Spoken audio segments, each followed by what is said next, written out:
This is Mark Luddard from the Allegan Conservation District at the National No-Till Conference in 2014. I'm here with Phil Needham of Needham Ag Technologies, who's a specialist in high-yield wheat. Phil, I know a lot of guys put wheat back in the rotation, but I think sometimes it's kind of an afterthought. You know, it's kind of the redheaded stepchild of crops after corn and soybeans. What do we need to do to get north of that 100 bushel wheat or even up to that 200 bushel wheat to really make it a competitive crop with corn?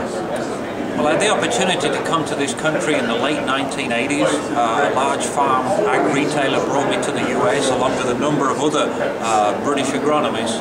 And back at that time, and I live in Kentucky now and work in other states, but in the mid-1980s, the Kentucky wheat yield, average wheat yield across the state, based upon USDA data, was around 33 bushels per acre. Wow. This last year, the state wheat yield average was 75 to 76 bushels per acre. So I feel pretty confident that a lot of the practices and principles that we promote have had a big impact on wheat yields across Kentucky and lots of other areas. But there's a lot of little things that add up to make a big difference.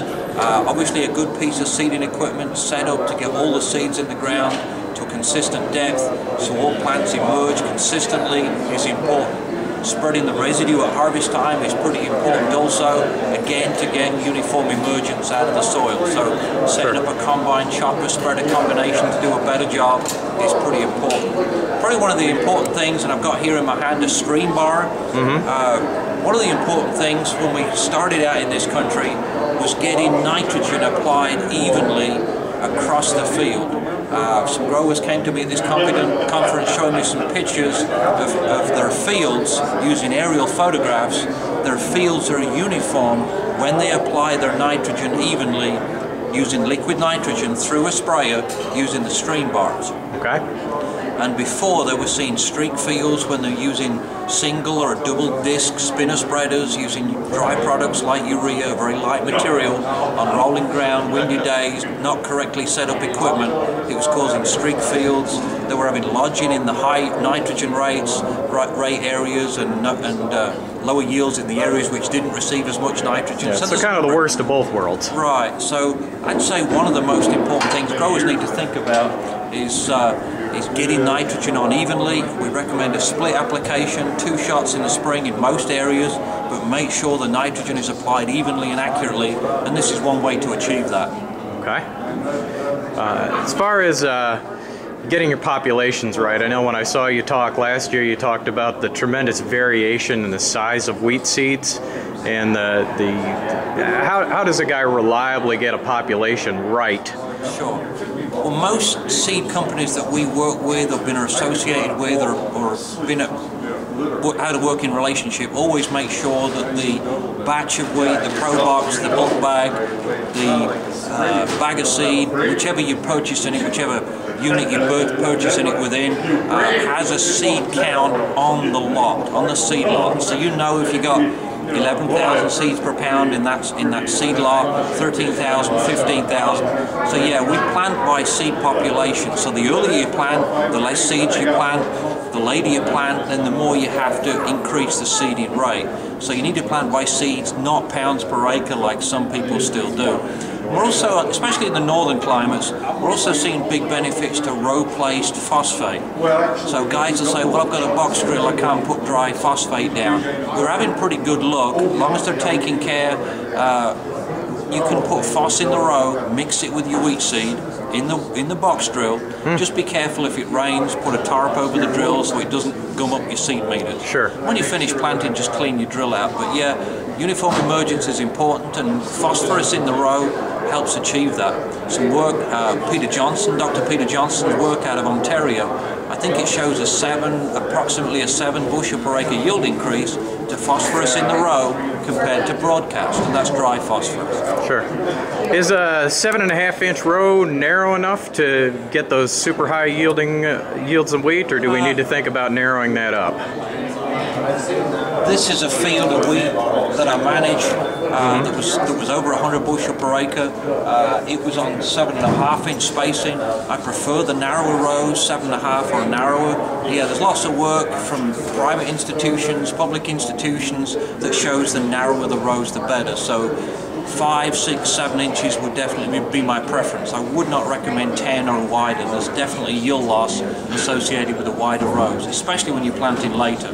What about going any narrower than that? I mean, there is some research. I have that material. I don't have it with me. It's a combination of all of the research conducted in the eastern U.S. If I remember right, it represents 35 replicated research studies that looked at different row spacings, and it's almost a curve that looks like this, with the highest yields at the very top of the curve coming from the narrowest rows, which were 4 and 5 inches. The lowest yields came from 15-inch wheat, and we wouldn't recommend that. Okay.